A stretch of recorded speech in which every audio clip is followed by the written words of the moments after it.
Good evening, everyone, and welcome to the lecture series for actually two entities tonight, the College of Architecture and Design at Lawrence Technological University and the School of Architecture at University of Detroit Mercy. And I'd like to acknowledge that there are numerous faculty and students from Detroit Mercy, represented by their dean tonight, Will Wittig. So, Will?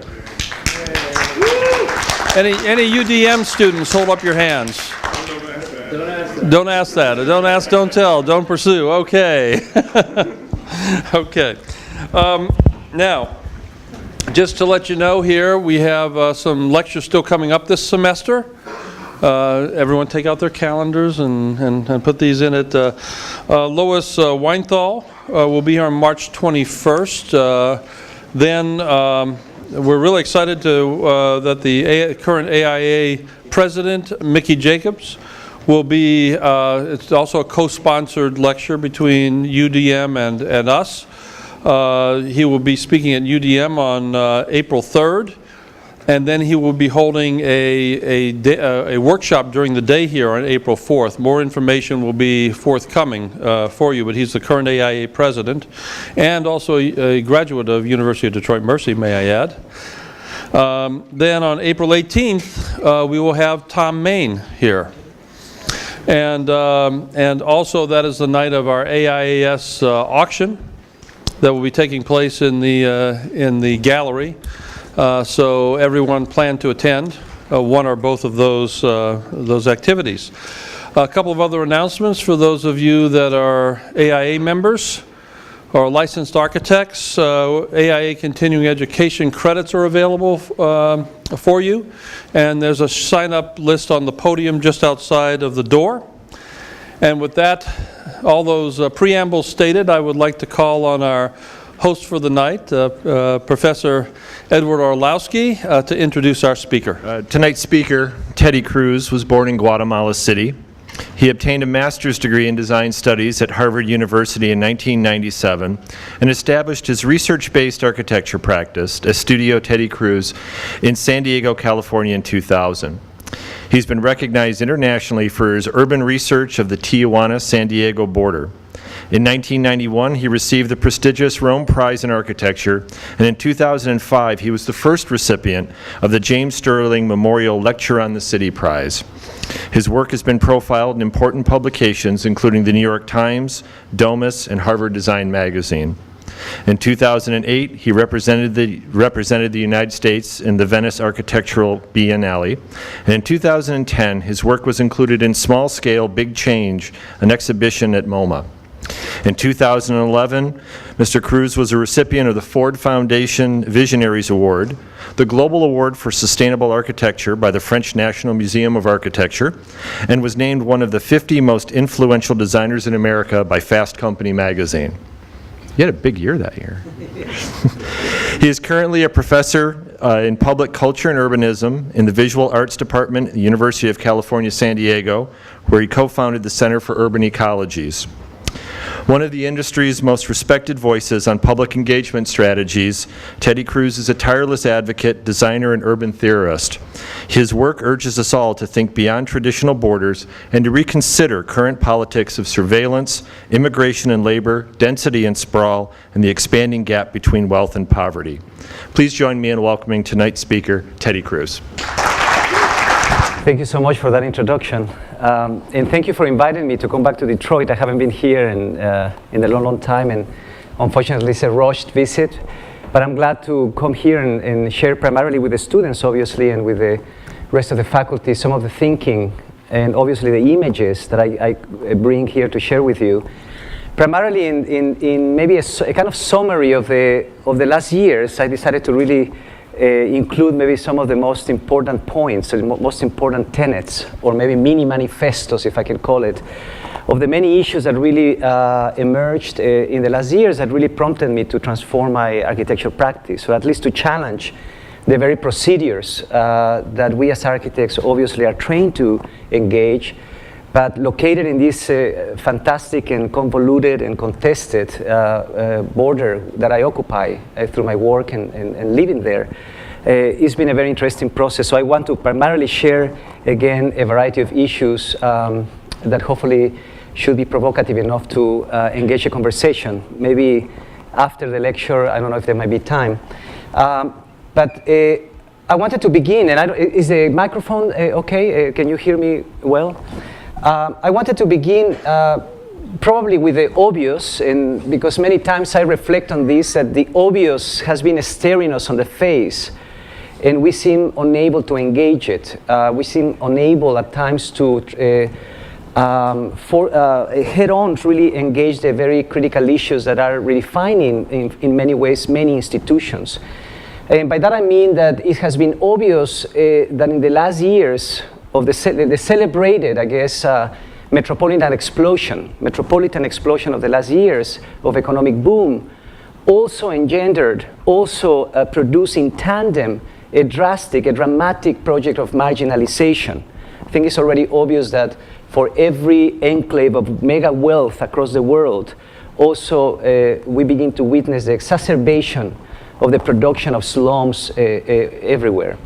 So this urban asymmetry obviously is at the center of the very urban crisis and the crisis itself that we occupy today. And I wanted to begin briefly just to meditate, I guess, on the meaning, or the very meaning of the crisis. I've been interested, in fact, as many kind of strands of interest in my practice of research, and not only building buildings, but really building positions, and maybe other expanded models of practice that enable me to enter into these hidden zones, let's say, of opportunity.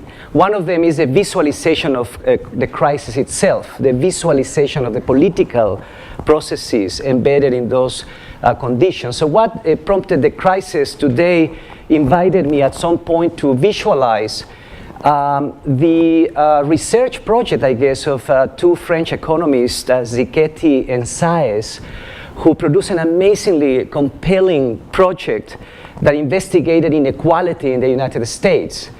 And it really is about confronting two lines that, I really enjoy this, by the way, the kind of power of lines, two lines that can be arbitrarily drawn sometimes, but mainly lines that really respond to an analysis, to a kind of critical historiography, let's say. I think that we need to re-engage the hidden histories, the forgotten histories that have been part of the socioeconomic inequality of today. So these two lines, which in fact move, stretch, bend across time, are of interest to me in the last years, obviously in the last couple of years as I discovered this research.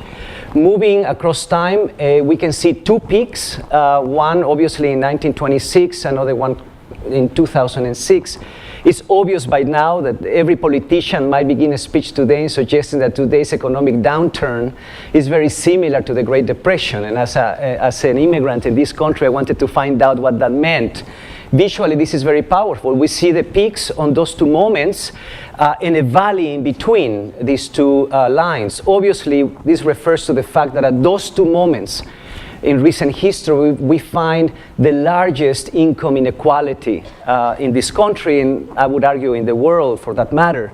What is interesting, though, is that the line that corresponds below it, almost mirroring those two peaks and that valley, respond to, in fact, that at these very two moments, we also find the lowest taxation on the wealthy. Obviously, this is maybe clear to many of you. This, to me, in a sense, surprised me because it really ultimately reveals, in a sense, the hypocrisy of a trickle-down economic paradigm. The things that, we have to de-tax the wealthy in this country in order for us to really share in the profits. In a sense, for me, this has been a very powerful notion to really understand and critique the very notions of democracy and freedom in this country that somehow have perpetuated an idea of the American dream as the almighty right to be left alone. And I think that this correspondence of these two drastic moments of the gap really puts to rest what produced the crisis in the first place. Now, obviously, while we all agree with the obviousness of this statement and these images, which, by the way, even though it's obvious, this study for me was fundamental. But what I began to notice is that while those two peaks are obvious, we never really talk about the valley in between. And to me, this became a revelation in the last couple of years, to suggest that right after the Great Depression, by that I mean that the conditions of today are very different, in fact, from the years of after the Great Depression in general. I'm not a historian, but nevertheless, I'm very interested in a more impressionistic way of thinking about this. It is obvious that already after the Great Depression, we have the emergence of the Bill of Rights by FDR, which ultimately paved the way for the New Deal, that by already the late 30s, mid-30s, we begin to see a fundamental reorganization of the institutions in this country by which civic philanthropy, government, and civil society seemingly come together to engage the possibilities of public investment, not of public disinvestment, but in fact a forward, a kind of progressive idea about investing in infrastructure, public, for obviously, through the WPA, Works Progress Administration, that really invested infrastructure at top-down and bottom-up levels, public housing, public parks, public health. In fact, public was not a forbidden word from our political language.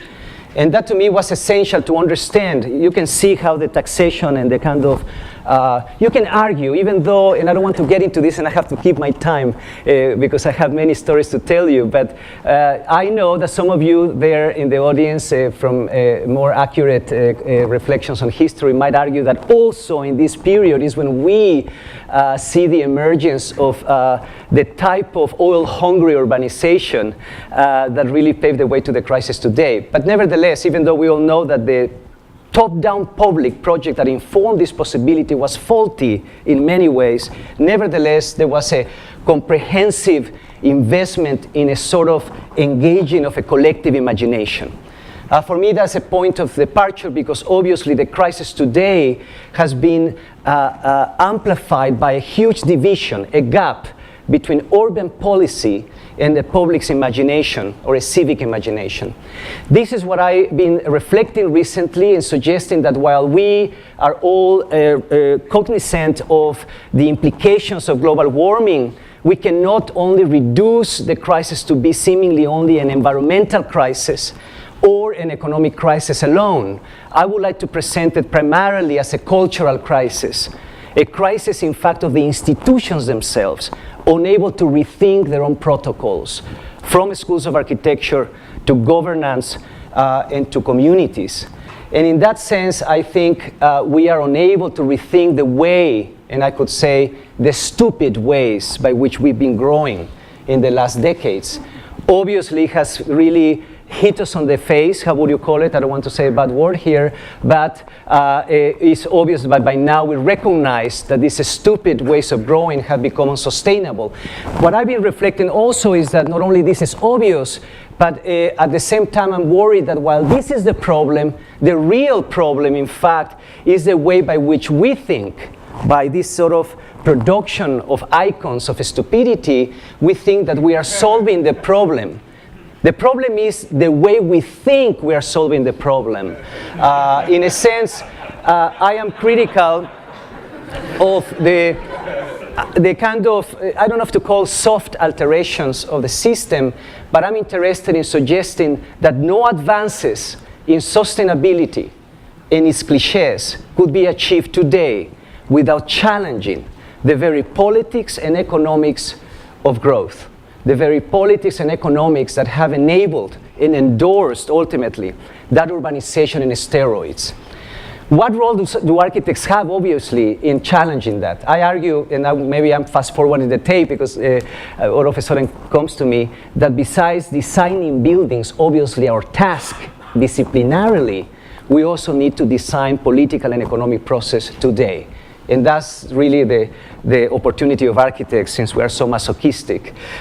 In a sense, this inability ultimately to rethink the logics of growth and to understand as well that the crisis was perpetuated by institutions of exclusion that polarize the enclaves of mega wealth as a so-called global city that was so much revered by architects in the last years. but without noticing that obviously that produced, as I mentioned earlier, a dramatic project of marginalization. In fact, a time when the neoconservative policies and economics of development began to camouflage privatization as public. I am interested in demolishing, in fact, those notions, meaning that when FDR will not come back anytime soon. I always thought that Obama might be an opportunity, but as we see, has been locked into a kind of strange environment at this moment. Since FDR will not come back anytime soon, or an idea of a top-down public is very questionable today, as the welfare state, obviously as emblematized by the crisis in Greece, Spain, and Italy, the welfare state is also questionable in our time. Where is the public today? That's a fundamental question. We need to rethink it. Maybe it's not a top-down public project. Maybe it's distributed across other jurisdictions, other types of histories or communities. I've been also thinking that one of the most amazing moments, I think, at least in my mind, in the context of the civil rights movement, denouncing a bit this sort of strangeness of our idea of the public, is when that activist Rosa Parks sat in the seat where she did not belong. You can argue that that seat was public, that the bus, according to the institutions then, was public, but obviously it was inaccessible to, it was not accessible to everyone. So I've been thinking a lot about the necessity to move from our neutrality, our ideas of the public, our neutral notion of the public. I'm saying this also within the School of Architecture, where we think that just by designing a beautiful place, we can assure accessibility in social access and mobility, while in reality we have only been dealing with the beautification of space and not its social and economic maintenance, let's say, for a moment. So the need to move from the neutrality of the public to the very specificity of rights is an important issue. In that context, in my practice, I've been meditating about the need, obviously, because I occupy a very contested zone in this border territory, which, by the way, might not that be foreign to you all here in Detroit, because obviously the kinds of contestations in the territory across institutions is reproduced everywhere. In cities like Detroit, is also amplified. Geographies of conflict. How do we enter in the recognition of the specificity of the political inscribed in these radical localities? The radicalization of the local, for me, was essential at some point in my own territory, in order to expose, to visualize many of those conflicts, to understand the specificity, obviously, of the political economies of division. So this is an image in introducing a little bit more into the territory where I live and work, which is the border, obviously, between San Diego to the north and Tijuana to the south, in this sort of reversed figure ground drawing where the white it represents buildings and black empty space, just to dramatize the way Tijuana crashes against the wall. And you can see the blue line, which is the Tijuana River, as the Colorado River descends towards the border, transforms into the Alamar River, enters into Mexico, and then exits back into San Diego across this Tijuana River estuary before it ends in the Pacific Ocean. So this obviously has been a series of juxtaposition between the political and the natural, but in the last years I've been interested obviously not only on the border itself, whether as a metaphor, as a thing or as a territory, but more in the transversal, invisible trajectories where that wall is reproduced infinitely in the kind of collisions across ecologies. So I produced this piece a few years ago, commissioned by the Architecture Venice Biennale, to be installed on the facade of the US Pavilion, an amazing opportunity. So I thought, why not to bring this image of a 60 linear miles of transborder conflict narrative into that place. Basically, it talks about a very simple exercise I gave myself. What would happen if I was to photographically document 60 linear miles in sequence, documenting places where I find the very dramatic collision between top-down forces of urbanization and bottom-up socioeconomic or natural conditions. Beginning 30 miles deep into San Diego, the conflict between top-down development and the topography, as private developers have been flattening the differential of the topography in the edges of San Diego to install their cheap recipes of suburban enclaves. This flattening of the topography produces this conflict, obviously. The conflict between large infrastructure and the watershed as the large freeway ecology descending from Los Angeles to Tijuana across the coastal cities also collides with the watershed systems, with the hydrology of the land as it descends towards the cities. The conflict between gated communities and everyday life. Obviously, Southern California is the epicenter of an urbanization made of enclaves, of division, and so on. The conflict between military bases and environmental zones, the only places where the otherwise continuous urbanization from Los Angeles to Tijuana is interrupted, is where we find these military bases in Southern California, presenting this strange alliance between systems of militarization and control and urbanization, but that in turn are overlaid with environmental zones. The conflict between formal and informal urbanizations as older neighborhoods in San Diego we begin to transform in the hands of immigrants in the last decades. The conflict between two border cities, now when we reach the actual border wall, two border cities that ignore each other, that repel each other, that do not collaborate in shaping their own future. The conflict between river and border, as I mentioned earlier, when the actual Tijuana River collides almost tangentially with the border wall. And as we enter Tijuana, the conflict between informal settlements and the actual natural ecologies as also slums come in conflict with the watershed systems. The conflict between factories in Tijuana, because Tijuana is a city of factories, becoming one of those tax-free zones in the world, taking advantage of local cheap labors, necessitating again the cheap labor from the slums. They've placed themselves in the midst of them. The conflict between density and sprawl, as developers in Tijuana now reproduce in miniature the mansions of San Diego to produce social housing. And finally, at the other end of these 60 linear miles of transborder conflict, we find maybe the most dramatic of all of those junctures, which is that place where the border wall finally sinks into the Pacific Ocean. It is this image that I amplified. It's one of the most compelling sights that one can witness today as this wall disappears into the water. And I juxtapose along that panorama this horizon of local conflicts, suggesting that the architecture profession today, more than ever, needs to reposition itself in the midst of each of those collisions, retroactively, as a kind of forensics of urbanization, trying to understand who is responsible, who are the stupid institutions that produce those collisions, because those conditions can become the material for the designer today. And that's what I placed on the facade of the US Pavilion barely a few months before the Bush administration packed its bags.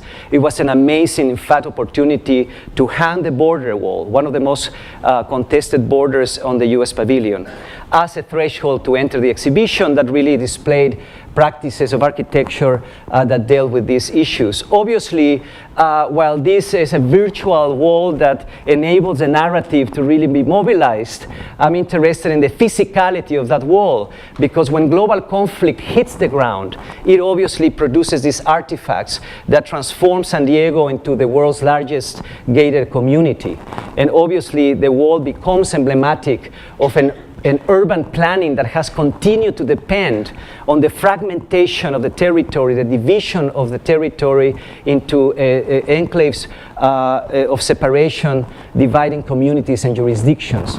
And one more maybe incredibly sensationalist fact here is that when we look at the bookends of that cross-section, we can also say that at no other place in the world one can find some of the wealthiest real estate as the one found in the edges of San Diego, barely 20 minutes away from some of the poorest settlements in Latin America. This radical proximity of wealth and poverty is what really begins to open up other procedures that we must engage as architects.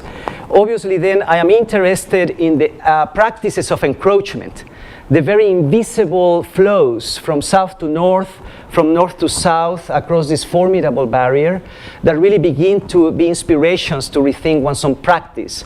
In fact, to rethink the political itself. I'm saying this because many students sometimes, many of us, do not really are afraid at times of thinking of the political, thinking that that many students have told me is about being a politician, when in reality the political is a very different notion.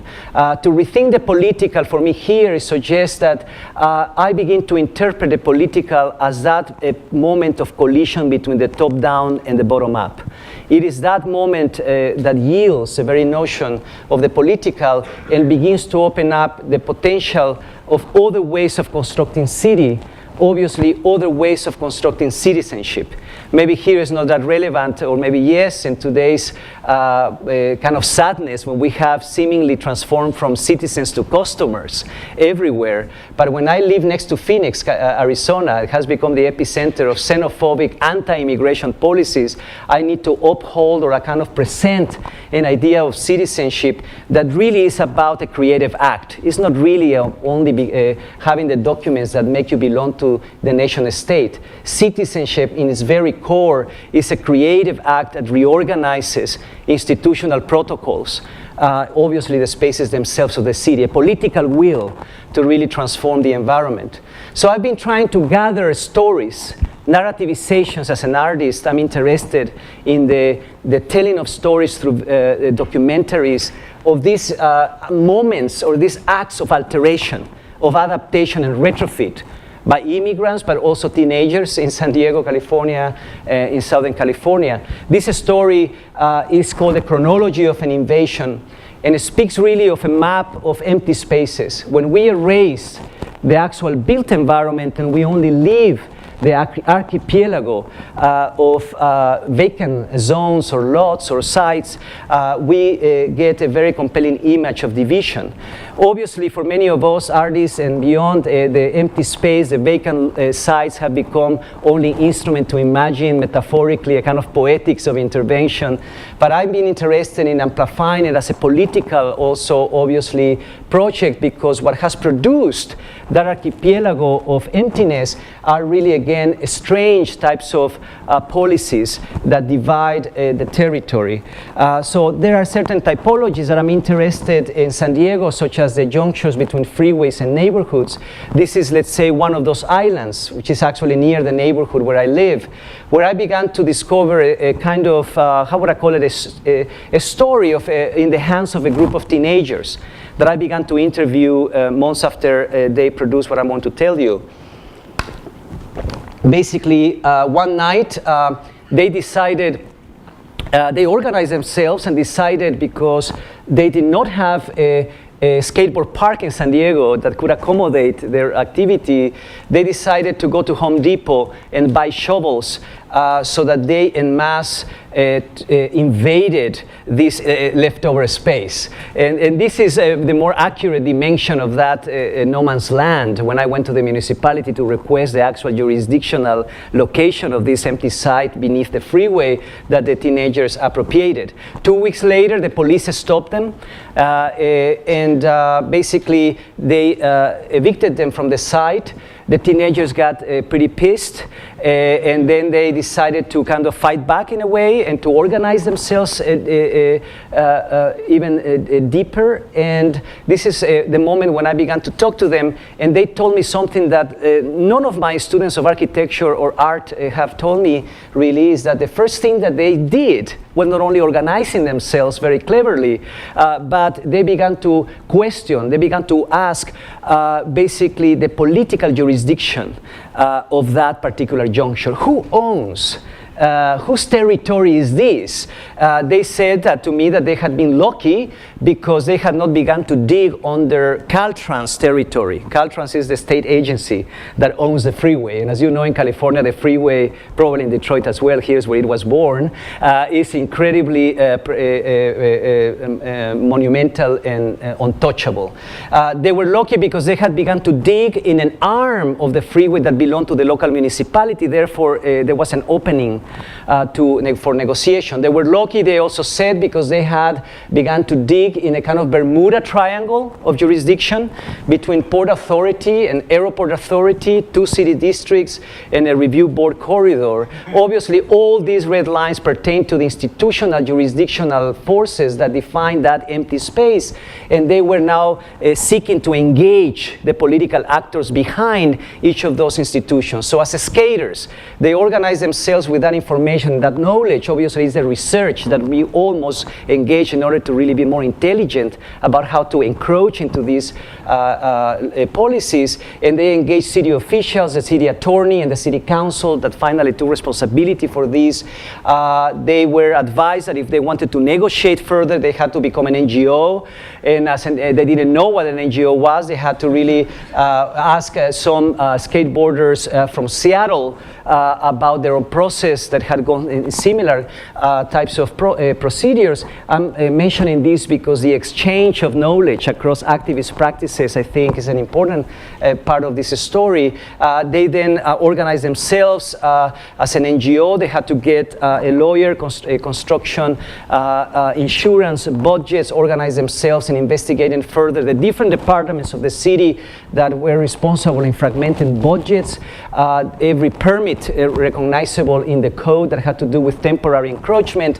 The story is very large. All I'm trying to say is that the teenagers became the designers of a process by which they were untangling the complexity of those labyrinthine and at times opaque bureaucratic conditions to begin to consolidate budgets and to challenge the very definitions of open space. That was one aspect of the story that was really fantastic when they realized that the definition in the planning code of open space cannot be as neutral and as arbitrary, and that they needed to really amplify other categories of public space. They engaged the city, they won the case. I wish I could tell you in more detail the other parts of the story, but out of a transference of liability, they were able to get control of the space, moving from the public, let's say, to the semi-private, and they built their own skateboard park under that freeway overpass.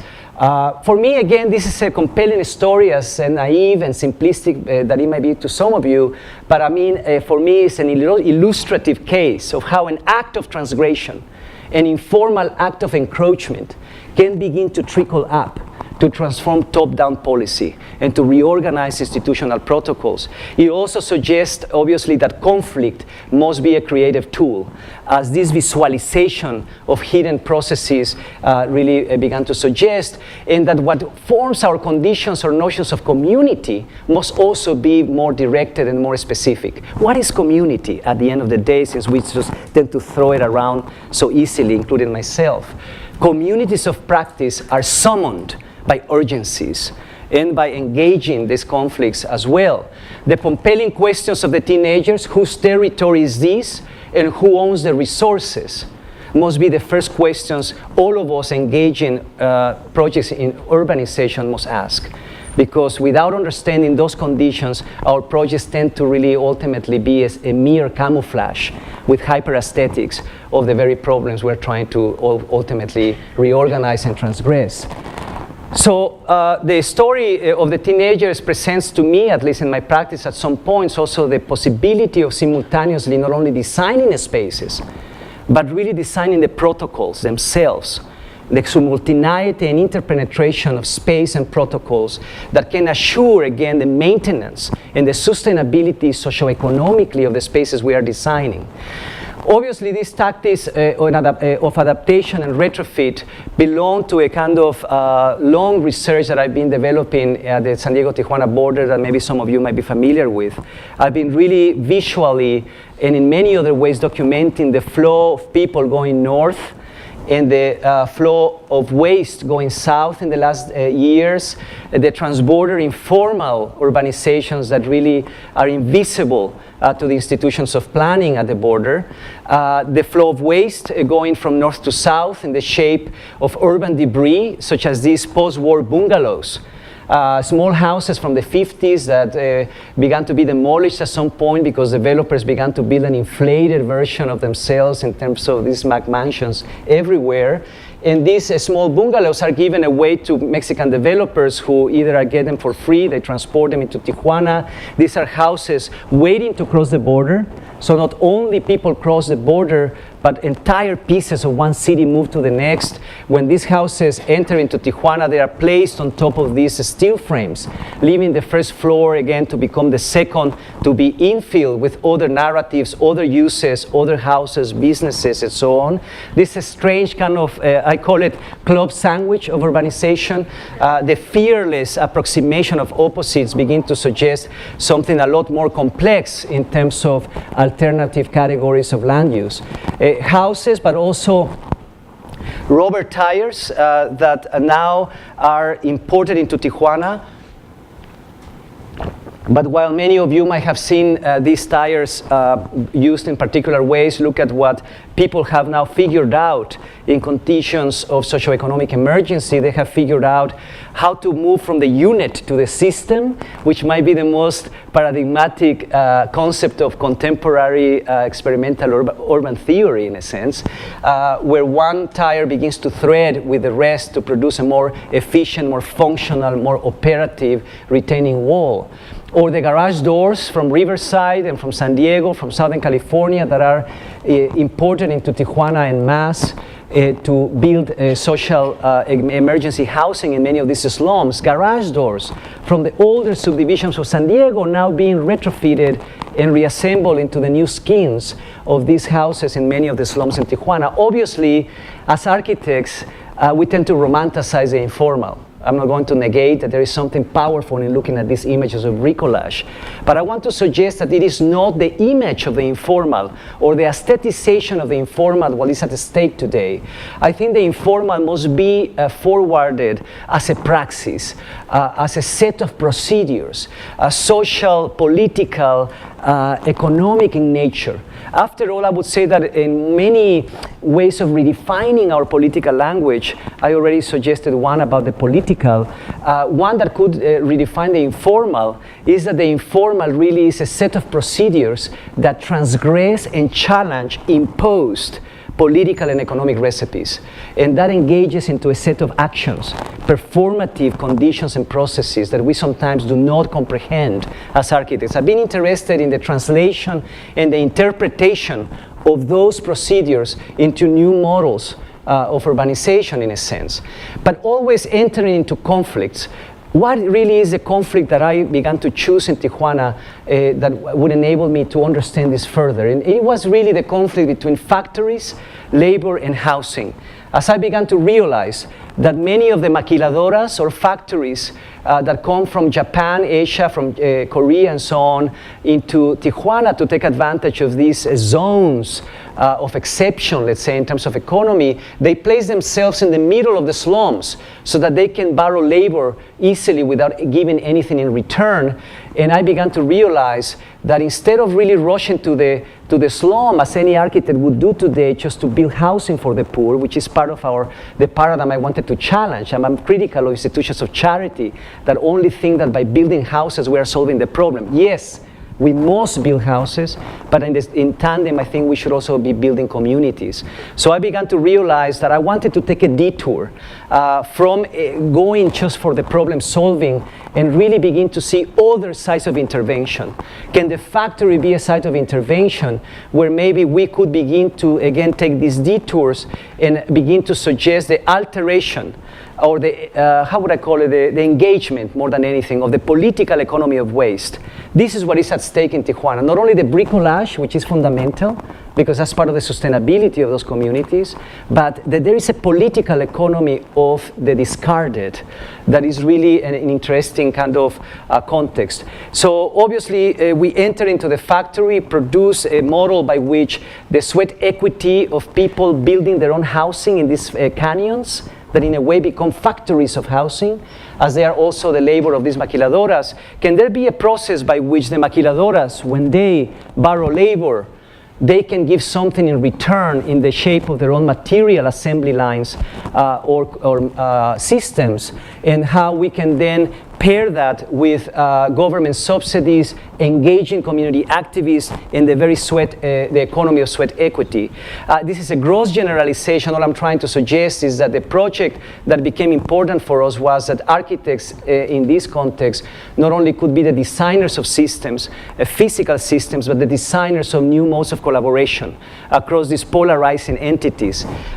So we entered into the factory to produce a couple of case studies, one that had to do with this metal, very lightweight metal frames that are weltless, that could be assembled very easily by two people, and we produced this prototype, which is really simply a kind of space frame that then can be retrofitted into the existing across a variety of systems and configurations.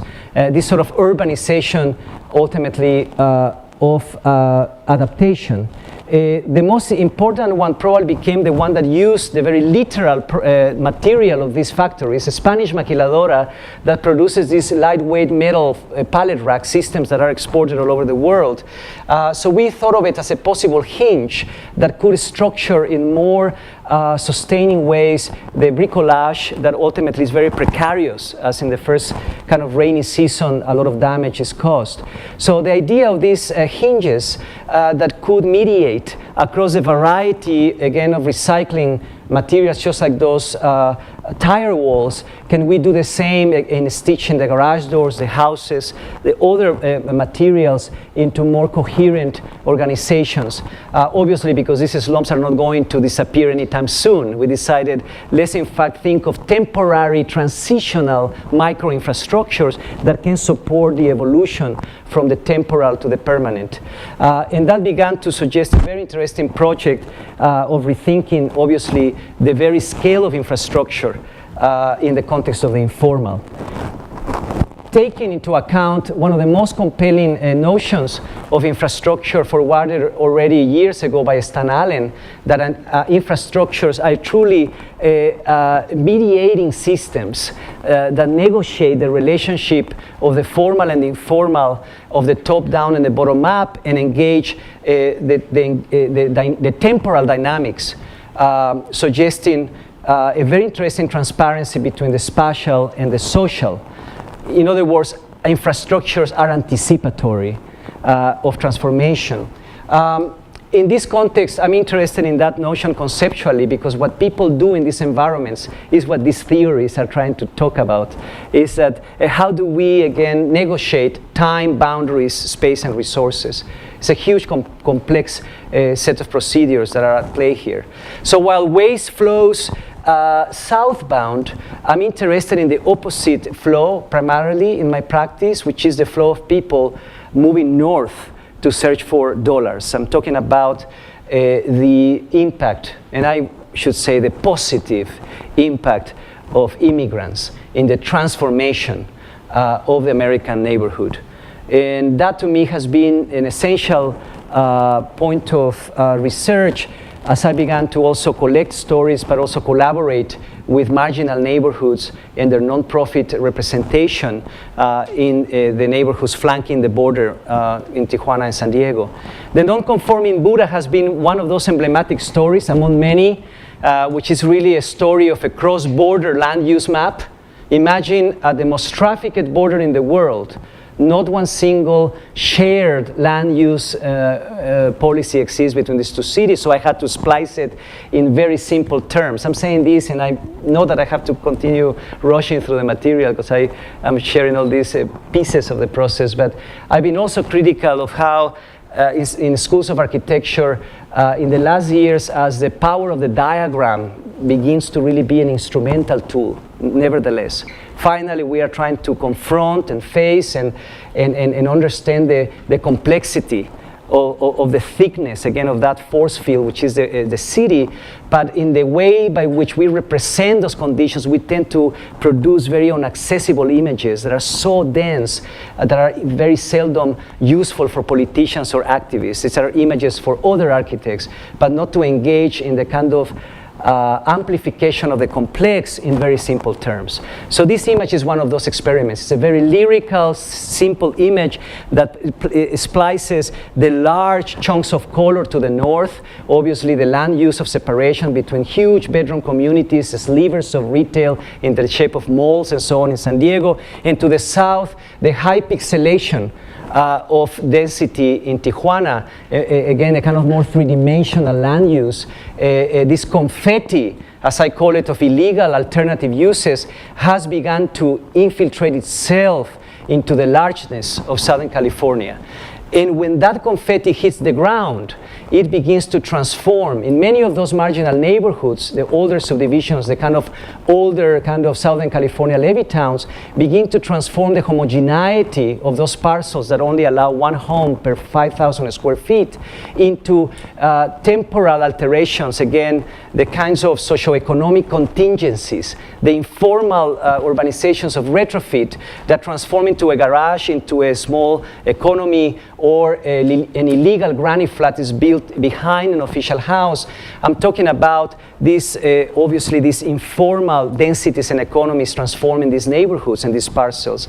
The informal Buddha, as a story emerges from here, is about a small house that saved itself, that did not really go in exile in Tijuana, but that was transformed in the end by a group of Buddhists who transformed it into a Buddhist temple 25 years ago. And in doing so illegally, they produce out of this house an amazing agency that negotiates with the rest of the neighborhood an amazing amount of programming. I'm interested, in other words, in the role of these agencies on the ground within communities that begin to translate, interpret, bundle many of these entrepreneurial energies across economy, social organization, and cultural pedagogy. I'm interested in mediating agencies that can really be the translators of those informal conditions into new policies. And here's where architects come in. This is where I realized that I could plug into that system to produce an interesting conversation, producing an interface between the specialized knowledge of us as architects and the creative intelligence of many of these communities and so on. This interface between institutions and communities is at stake today, I think, in redefining the public. Obviously, again, the production of a new political language that can mediate these possibilities. One particular one is the urgency to rethink density. I mean, let me take a break because I've been speaking too much, but what is density? Can somebody tell me what is density? I mean, how would you conceive density in the institution here in the School of Architecture? Units per area? Yes. So it is an amount of units per area, right? It is an incredibly indifferent and neutral and abstract equation that has perpetuated the problem across academia, governance, and development. And I began to realize the need to challenge this because this has, again, perpetuated the deployment of objects on the territory without any responsibility towards the public, towards infrastructure, etc. Because in many of these neighborhoods, the equation would be different. That density could be measured as an amount of social exchanges per area. Obviously, for an anthropologist or a sociologist, that would be a huge challenge to draw. How will we draw that exchange? And how will we represent the city differently? I'm speaking, what again is obvious, is what is the meaning of social and economic contingency into space? I'm not interested in the kind of morphogenetic processes by which form is transformed through digital algorithmic models, which fine is part of what we have to do as architects in suggesting a kind of forward future in terms of aesthetics and design. But I'm interested more in the transformation of space by people and the contingency, again, of the political and the economic. How do we then speak of these possibilities of alteration. In that sense, marginal neighborhoods then have become sites of production. I wanted to mention this as another one of these tenets in my mind, in my practice. I began to realize that again, the glamorous metropolitan explosion of the last years from Dubai to Shanghai, you call it, was defined by an urbanization of consumption, supported by the iconographically rich, let's say, work of architects that hid, in a way, many of those conflicts. While that was occurring in the last years, it was marginal neighborhoods, marginal communities, informal sites that remain sites of production, of culture, but also of socioeconomic processes. I'm interested, through that reflection, in the rethinking of ownership, obviously, between consumption and production. I think it's essential to confront those paradigms in the context of the city. After all, the city was always the epicenter of production, in a sense. So one of the most compelling, in my mind, reflections for me had been not only in Tijuana, on the Tijuana side as an emblematic project, to take the detour to the factory, so the factory would be a site of intervention. But in San Diego, the challenge was to intervene, in fact, in the developer's spreadsheet as a fundamental site to rethink resources and the policies that are the exclusionary policies that produce the crisis in the first place.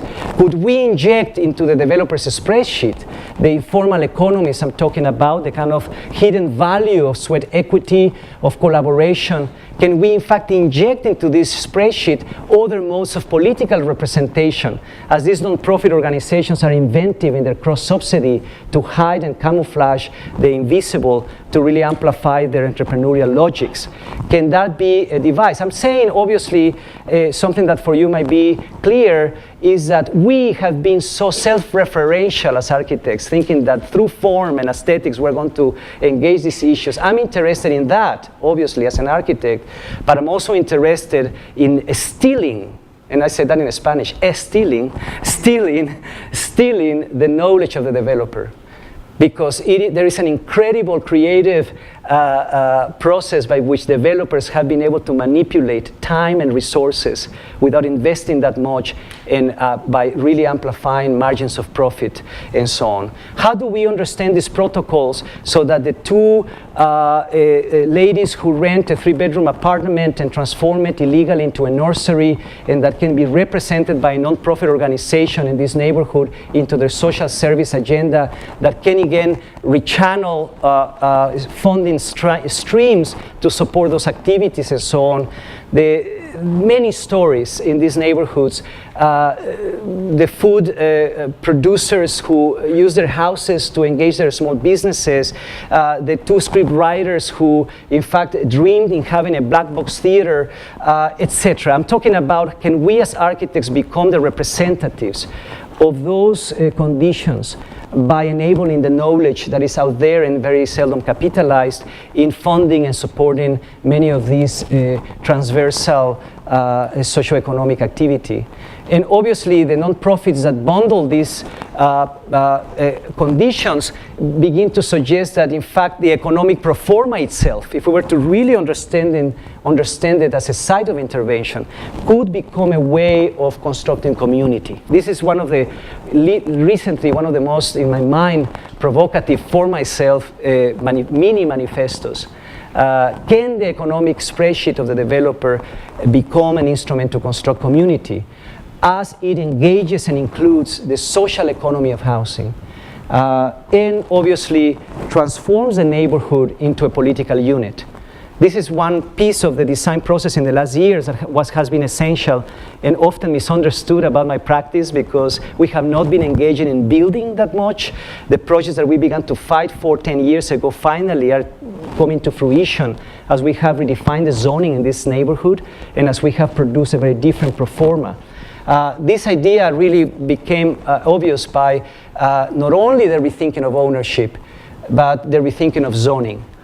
Have you stopped to think, in fact, that zoning has been perpetuated as a punitive tool that prevents socialization, when in reality I imagine, or maybe romantically think, that zoning from its inception was maybe thought differently as a generative tool that could organize activity. That's the reason in many courses that I teach in the art school where I teach, in the designing of zoning or the designing of policy is an incredible conceptual tool. How do we anticipate activity, economy, through more intelligent zoning? A lot of people think that I am trying to, because I study shanty towns, that I, in fact, do not care about zoning. Obviously, what I'm arguing is for a more intelligent zoning. I think that the zoning, obviously, that we adopt sometimes tends to be hugely exclusionary. So the new conditions of zoning at the scale of neighborhoods and communities can begin to also suggest that we as architects can design new forms of governance at the scale of communities. The designing, again, of political and economic processes.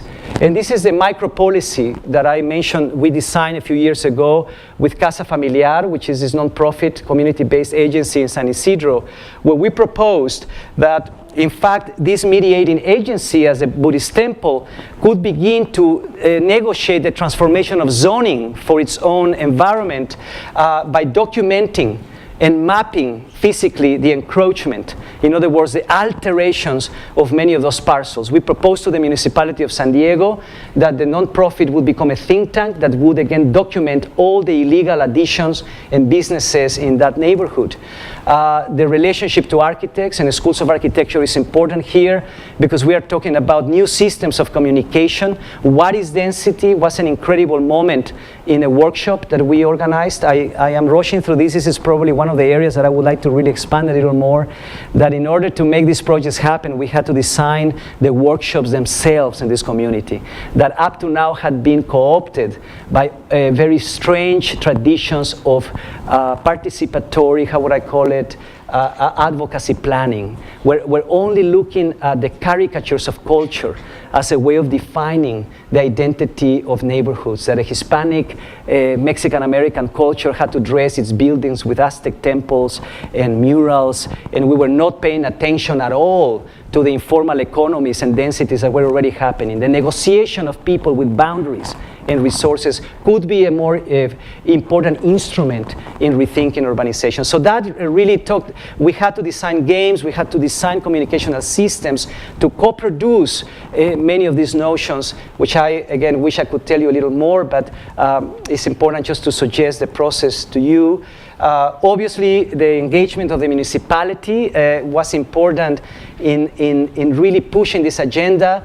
The nonprofit then proposes to be an informal city hall, facilitating information, prepackaging permits in order to replace the older additions that were not safe into new ones, and engaging into social contracts with those property owners who, while they own the parcel, they did not have the resources to develop it.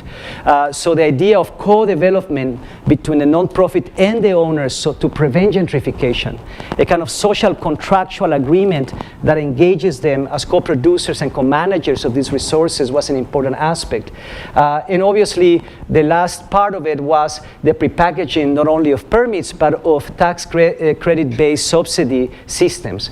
For a developer to make it affordable to build an affordable housing project, let's say, as you know, a developer would have to take advantage of tax credits, and because of tax credit faulty legislation at times that does not benefit communities but just large developments, these projects would have to be at least 50 units in density.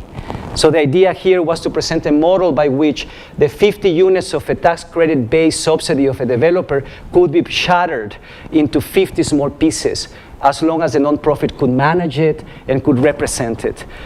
In that sense, again, the prepackaging of tax credit-based lending in order to support small-scale development. There is so much to say about this part, because as new urbanists continue to be enamored with the idea of style and form as the kind of devices to rethink the city, and only end up somehow beautifying and altering suburbanization just lightly without understanding or engaging issues of inequality.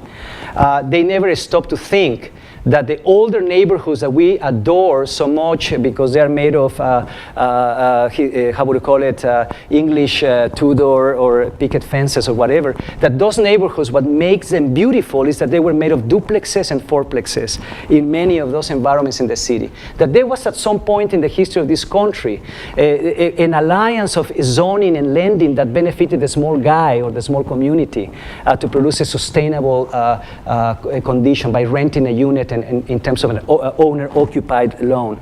It's a longer story. What I'm trying to say is that we need to go back to that valley because it was then when it was a different idea and a scale of development, engaging what I would aspire to be a more faithful representation of the American dream, not about the large, but about the small embedded in these communities.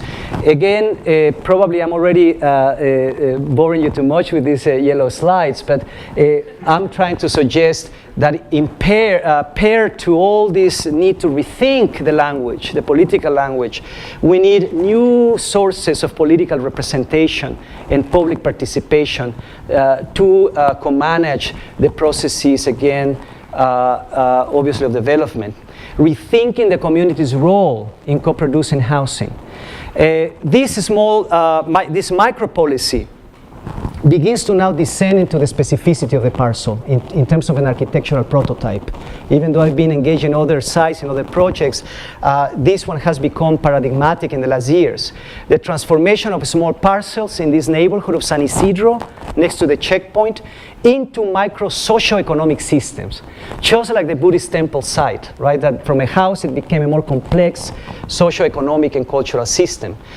So in a small parcel in this neighborhood of San Isidro, the nonprofit begins to acquire land, begins to transform from a social service provider into a developer of affordable housing, buys this church that we are retrofitting into an incubator of social programming and economic programming in collaboration with artists.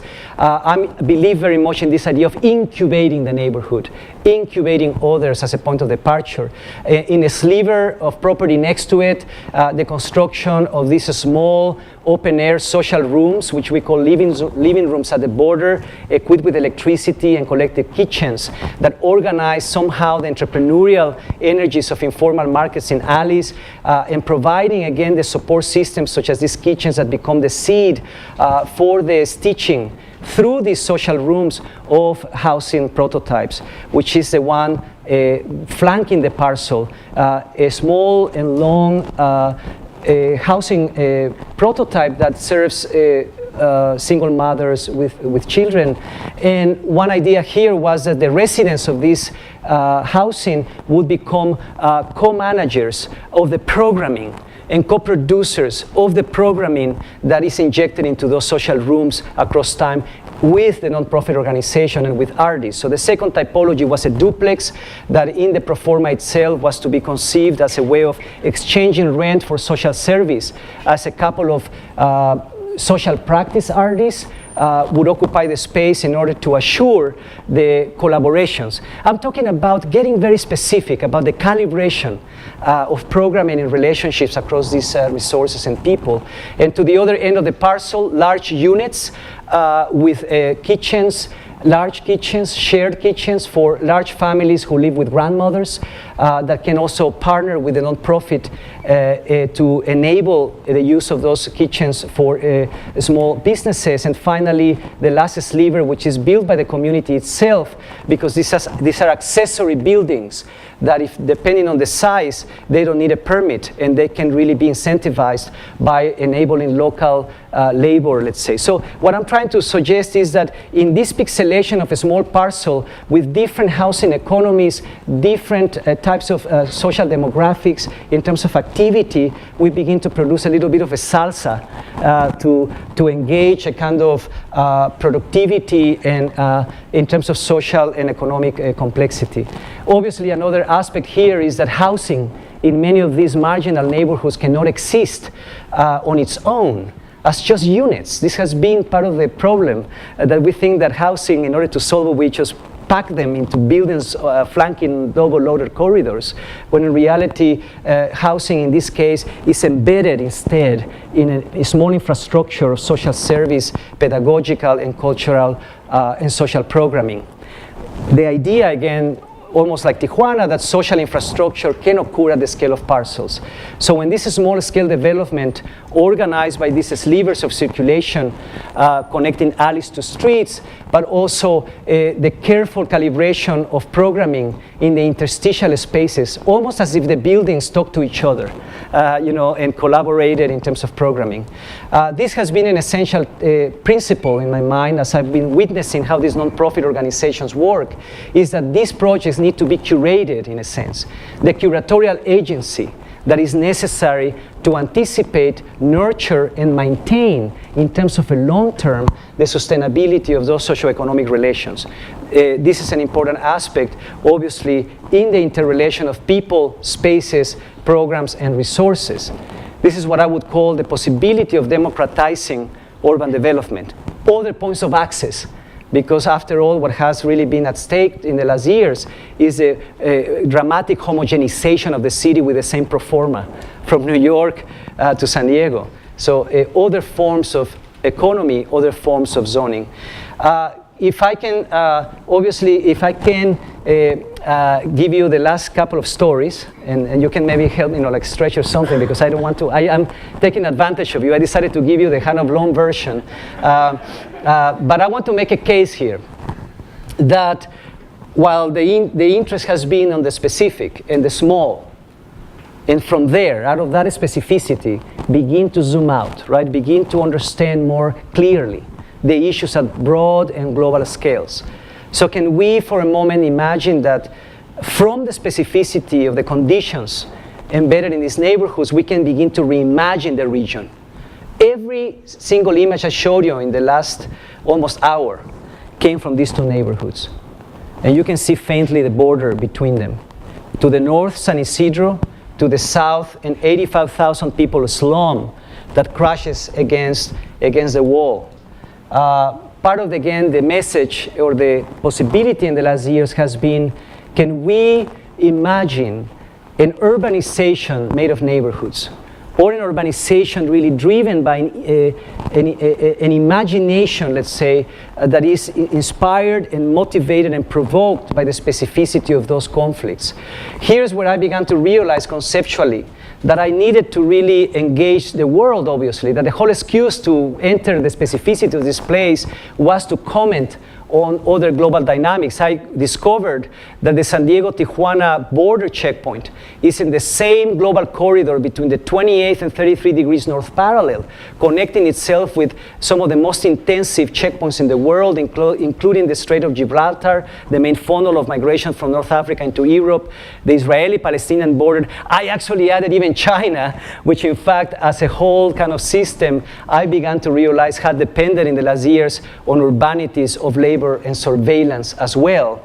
Then I began to be interested in how this coincided with the post 9/11 Pentagon's new map, where the Pentagon subdivided after 9/11 the world's cartography between what they call the non-integrating gap, which is really the dysfunctional families of the global south, from which terrorism might be harbored, and from which an unprecedented flow of migration goes in search for the strong economies, particularly of the northern hemisphere, the functioning core.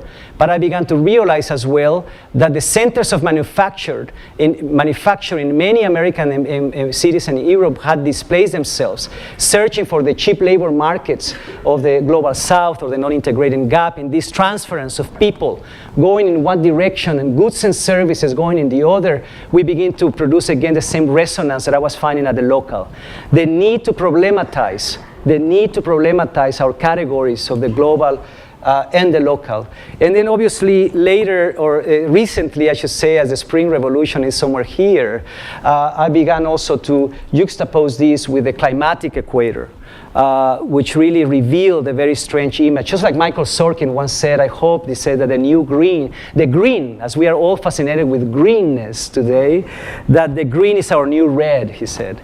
That there needs to be a kind of social dimension to sustainability. But in this juxtaposition became really the framework for my practice that was really powerful, echoing, in a sense, obviously, a whole tradition of thinkers such as Buckminster Fuller, who at some point reminded us that any conversation in terms of the future of civilization, of the world, could not begin without reflecting on the conflicts between geopolitical borders, natural resources, and marginal communities. I think that kind of interrelation is an important one. So I began to produce a series of meetings at the border, putting my hat, how would I say it, as a curator. I really enjoy being a kind of curator of, an enabler of conversations. So I decided to produce a series of meetings that would look more broadly at the regional dimension. Obviously, this is the watershed systems that flank the border between Mexico and the United States that are divided by that geopolitical border. Imagine that. All these natural systems mismanaged by a very poor relationship of collaboration between these two nations. And as we begin to zoom into the territory, we begin to get back to the neighborhoods that I introduced you to today. This is the Tijuana River watershed system, which is, in fact, 75% of it is in Mexico and 25% in San Diego. Is truncated by the border itself. And these are, again, the two neighborhoods that I introduced you earlier, San Isidro, the checkpoint, and the slum of 85,000 people, the border. This is this shanty town. In both neighborhoods flank an estuary. Remember in the first image I showed you today where the Tijuana River enters into towards the Pacific Ocean. And this estuary now being undermined as we then zoom further into the specificity of the territory by the militarization of that environment as homeland security. This is the slum. And this is the basins that are built by Homeland Security to contain many of the sort of the pollution coming from the slum into the estuary. Here's the photo of that slum crashing against the wall, and on the other side, the estuary. And it is this zone that Homeland Security claimed after 9/11 with security, and so doing began to build infrastructure of surveillance, damming all the canyons that cross the border, compromising the functionality of the watershed system, and amplifying and dramatizing the flow of waste from this shantytown into the estuary. So this is the waste that is coming now back to San Diego. Isn't that ironic? The waste that is imported to Tijuana is now filtering back into the environmental zone after Homeland Security began to build those dams. So I decided to curate an event in the midst of these forces, in the context of, again, collision of these forces. These are meetings that basically have as a premise to displace ourselves from the centrality of the institution and bring the public, the politicians, the activists, and the communities to engage into a critical conversation, not in the institution, but in the context of the geographies of conflict themselves. So we processed a special permit that took us a year with Homeland Security to, in fact, let us set a tent right in that location inside the jurisdiction to have a series of conversations with many of these stakeholders that came from all over the world to engage into the discussion of this very site. And after those discussions, again, we negotiated a permit to produce a public action to cross the border exactly at this point in an unprecedented way. Through a new drain that Homeland Security has just recently built. And so here is where the 300 and plus people who came to the event we begin to walk towards this militarized wall. Again, the idea is that the drain itself was transformed into a 24-hour official port of entry from the United States into Mexico. So everybody had to have their passports to cross. As Homeland Security is saying goodbye to us here, this is a new wall built, it's huge infrastructure, damming the canyons. I'm here crossing the border through the drain in an, again, unprecedented way. And in the south end of the drain, Mexican immigration is waiting for us to stamp our passports. And as they stamp our passports, you see the flow of waste going from the slum into the estuary.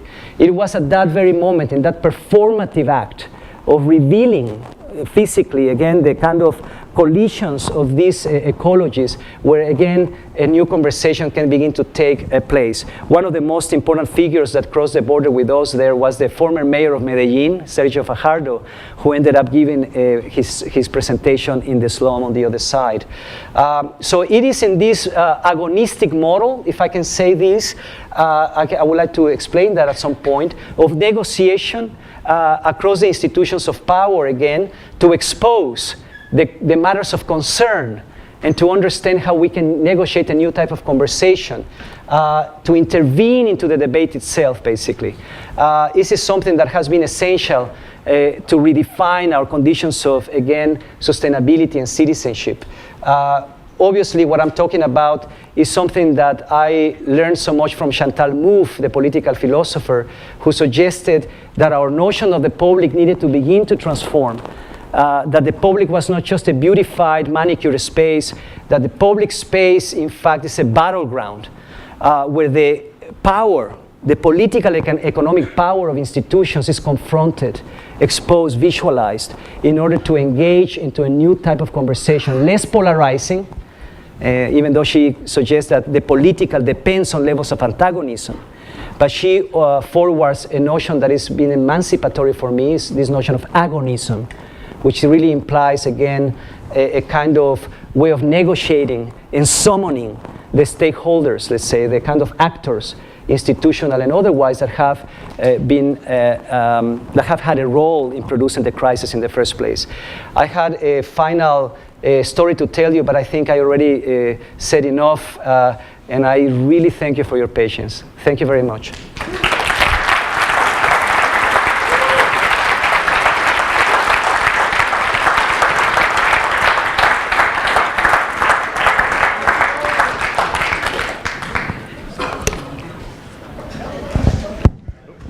Okay. We do have time for maybe a couple questions. If you have a question for Mr. Cruz, just please raise your hand and I'll stumble over with the microphone. Okay, this guy's trouble, so you got to look out for him. Hello, my name is Mahdi Saad, third year architecture student here at Lawrence. Just a question I have is, you spoke a lot about when designing to consider, public and political tension and ties and things going on. But how do you design for an environment where it's constantly changing, where politically it's changing, whether it be like territories and who exactly owns that land, and what if that's an area where it's changing a lot, or where the water is changing a lot, where water flow, say for example, you were to get some mass changes in the way the water comes through. How do you design for those changes for the long run, because you could have certain environments there, or certain certain civilizations, certain places where it's lower class that may change in a few years based on the natural resources in the area. How do you design for that? Yeah, no, it's a fundamental question, which might pertain to another way of asking of the informal, in terms of how the informal dynamics, let's say, and the specificity of these interventions at small scales, how can it begin to trickle up? How does it begin to scale up into other, I'm saying this because many times when I present the work, I'm always seen with suspicion, because this is not really talking about these large-scale interventions, as we have been so obsessed with largeness and so on. I decided at some point to begin small in these neighborhoods, even though in those days, you know, some of my Dutch friends would tell me, why aren't you really aspiring to more broad political transformations? But they didn't understand that in the United States it's impossible, obviously, to engage that, even though that's what we should all aspire for, structural kind of transformations of the political. But for me, it made more sense to begin small in this environment, so I could begin to engage more strategically these other scales. But what I was trying to say is that the question that always comes after that, mainly by critics, is that how does this scale up? And I began to realize that maybe it doesn't have to scale up for a moment. That is maybe about this sort of threading of different modalities of governance at smaller environments and scales that then negotiate their own coexistence. In other words, how do we negotiate the relationship between, and I could say the ethical the relationship between individuals, collectives, and institutions, meaning collective interests and individual ones. I mean, this is something that is at stake today here in this country. Again, what I'm trying to say is, can there be a model by which still the self-assurance of top-down policy that must be necessary to prevent, obviously, certain injustices, but with the agility to enable communities to also participate in the construction of their own immediate and more particular logics of organization. I don't want to get into this. I've been reflecting a lot about this because of friends in Switzerland who really amplify that the model of Switzerland in terms of the cantons is something that really is one of the examples of this sort of correlation of scales. Anyway, the point is this, in answering more directly, it's not I don't know if I'm answering your question, but in that agility, you would have to engage the very dynamics of those transformations. One thing that I didn't mention in Tijuana and the slums, in terms of many procedures that I've been learning and discovering and formulating, is that in those slums, obviously, when they are invaded by people illegally, people begin a process by which government gives them property titles, which is very unique in the world. As that process is happening, the canyon is subdivided into the typical jurisdictional zones to administer those processes. When you begin to realize in the way that, again, people settle in the canyon by engaging the topography lightly at times, illegally, and in complicated ways at times, that there is a more interesting relationship to the natural boundaries. In essence, what I'm saying is, what I began to realize is that the jurisdictional and the natural come into conflict. That the way that we impose, I will make sense in a moment. The way we impose jurisdictional power in a territory does not take into account the natural boundaries. Obviously, the border itself is a mama of all that, right?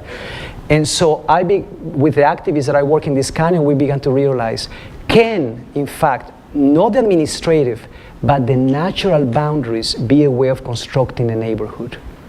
So the lines that are red of the jurisdictional and the blue of the water were at odds with one another. That opened up a very interesting process with the activists, that they began to suggest that that canyon could have its own watershed council. Because the watershed council at the scale of the state is what governs every canyon in Baja California. And we began to realize that the community inside this watershed piece could be in charge of really managing its own economic and natural resources. That meant that became a little pixel in the context of other canyons. So that's what I was trying to say, is that they now are in a position to more intelligently manage the fluidity and transformation of their own conditions by enabling the construction of more specific policies, less driven by the abstraction of the top-down, but managed at some point by the top-down, in understanding that at some point somebody has to also curate the relationship of these pixels. It's a complicated thing. What I was trying to say is the interpenetration of the top-down and the bottom-up is at stake. Is there another question? I promise not to answer with such a long answer, but it's just that it's a very complex one. Yeah. Oh, yep. Oh. Jim, and then we'll finish up with Amy. You talked a lot about public space, and one of the things that I think about a lot when these issues come up is what I feel like, particularly in the United States, is almost an urban illiteracy, and maybe even an illiteracy to what public space is. And I don't think that that's as prevalent in the larger cities as that I do in the smaller towns and the communities. So in many cases, I'm not sure that people can decipher between the park bench in Walmart and the park bench in a public park. You know, they don't realize that when they're in private space or corporate owned space that they're not in public space. You know, that there is this illiteracy of understanding, or at least not an awareness of it. And how does that maybe play into some of your work when speaking to people, or does it? I mean, I think it's perfectly appropriate that the skaters were the ones that brought this out, because they know what is public and private, because they get thrown out if it's private. So they're hyper aware of it. Yes. Right? Whereas I'm not sure a lot of people are. You know, now the problem is that the last story I had is exactly dealing with this issue. But I mean, are you okay with it? I mean, it's like, is that okay? Are you sure? It's just that because I think that it would be nice to. I don't want to completely hijack. Oops. I don't want to hijack. Look at that, 488 slides. Whoever said that 1 slide per second is wrong, or per minute. What is it? Per minute. No. Let me just respond to that question through the images very quickly. It's a project about public space in Korea, in South Korea. I was invited. A good thing about teaching in an art school is that, you know, I also am invited to art sort of, you know, projects that intervene into public space. And as I came to Korea, I called this project Conversations on Coexistence, following my experience with the political equator. And so here I was in the mayor's office of this satellite city to Seoul called Anyang. And we are in the 23rd floor, whatever, of the municipality. And as I'm looking, I'm talking to the curator of the project, Kyung Park, in fact, who, as I'm looking out into the city, I see these small houses, reminding me a lot of California, right, in this sort of spread through the landscape. But when I get close to the window, I see that these houses are just the top piece of actually a hugely kind of, again, homogenizing towers. That is the typical kind of paradigm in many Asian cities. In fact, I began to realize that the conflict that I usually, again, as I mentioned, try to open the question about really places where there is this collision across institutions manifested physically in the city. So the conflict between the new projects, as they are called, the homogeneous vertical towers of housing, and the older neighborhoods. As you know, many of these neighborhoods are being demolished in these environments. So I immediately realized that because this neighborhood was going to be demolished in the next 5 years to build this, I began to realize, obviously, that it is the conflict between the vertical and the horizontal what needed to be opened up. I think that very seldom we have found actual compelling projects that negotiate that in terms of density. So then I began to realize that I wanted to really enter into those neighborhoods. We proposed to engage the public in a project which I could call loosely a kind of, which I'm getting at your question, a kind of urban pedagogical model. How do we raise awareness about the specificity of these policies, these issues? And even though these neighborhoods are in fact led by very activist minds in Korea, I began to realize that many of the activists lack the political language in the end that could really amplify to the developers and the government the role, the value of the social spaces and the informal economies embedded in this neighborhood. So I began to realize that, again, I wanted to intervene into that debate. So we proposed to build models of the neighborhoods that were going to be demolished in the next 5 years. So models as mediating tools. And I enlisted activists, elementary school children and engineer students from the engineering school in Korea, because the architects wanted to do the models in basswood. And I said I really wanted to make it really lyrical, very dramatic, very real, to really depict the constitution of these spaces. We set up, this is an 8-month project, by the way, on the streets to document these environments, to make an account of the most compelling informal economies and spaces that were socially intensive.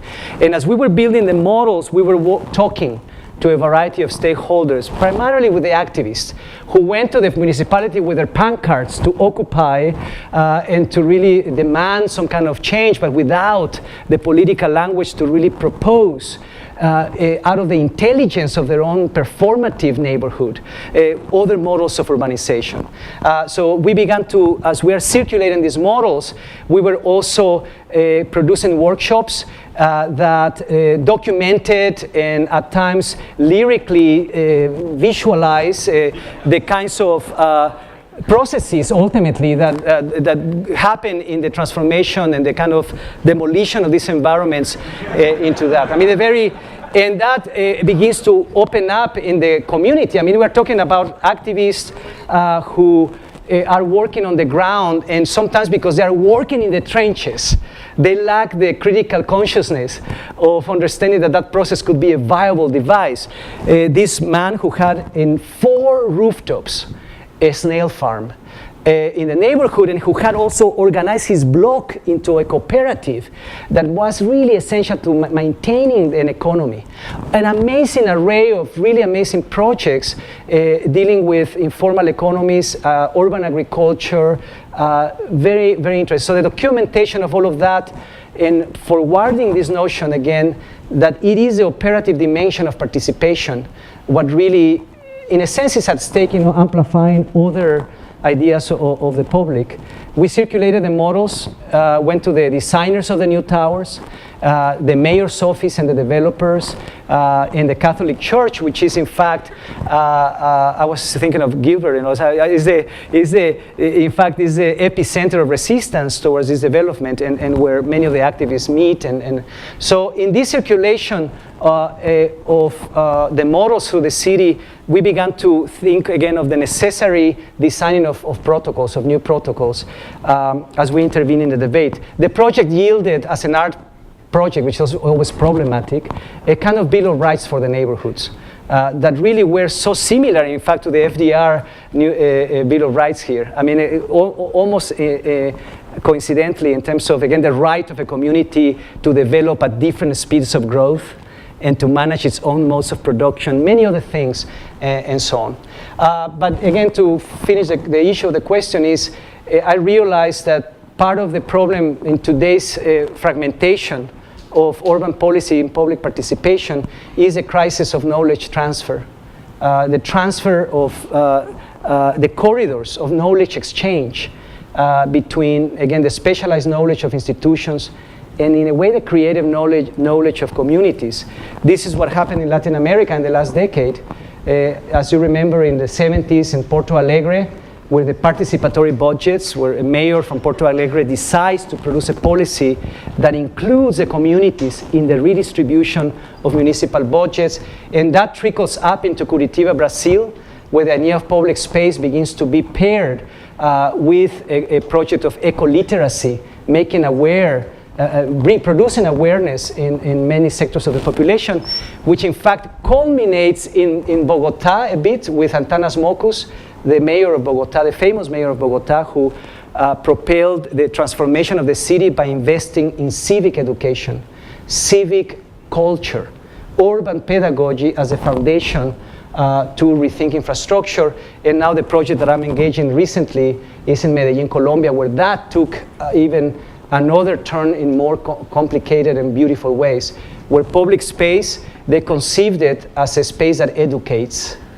And so many of the alterations in many of the shanty towns in Medellin, in order to fight violence, they produce what they are called the library parks. This might not be a good example of a building necessarily, but what I'm trying to say is that no other place in the world a government at municipal scales invested in unprecedented ways in the most marginal, poorest areas of the city in order to fight violence, ignorance, and economic inequality. So the idea of public space that is plugged with education and support systems. So that's definitely at the core, again, of what you are saying. Is a need to invest, and that's probably is a good way of ending, because as I see my practice in the next 5 years, I want to invest a lot in entering into that gap, again, between public imagination and public policy. I'm interested in communicational, pedagogical models that can enter into the debate of the public. Thank you.